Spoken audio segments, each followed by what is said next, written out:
Hi, నా పేరు కావ్య కళ్యాణరామ్. మన గుంతకల్లు న్యూస్కి సబ్స్క్రైబ్ చేయండి. లైక్, షేర్, సబ్స్క్రైబ్ టు మన గుంతకల్లు న్యూస్.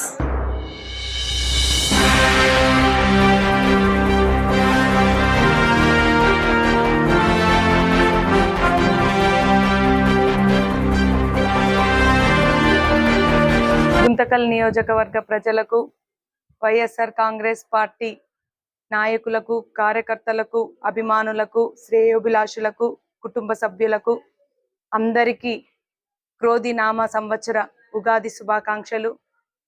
ఈ సంవత్సరం ప్రజలంతా ఆయురారోగ్యాలతో, సుఖ సంతోషాలతో ఉండాలని, అలాగే రాబోవు ఎన్నికల్లో మీ అందరి ఆశీర్వాదం వల్ల జగనన్న మరియు గుంతకల్లు నియోజకవర్గంలో ఎమ్మెల్యేగా వెంకట్రామరెడ్డి గారు ఘన విజయం సాధించాలని కోరుకుంటూ, ఇట్లు మీ మున్సిపల్ వైస్ చైర్పర్సన్ నైరుతి రెడ్డి.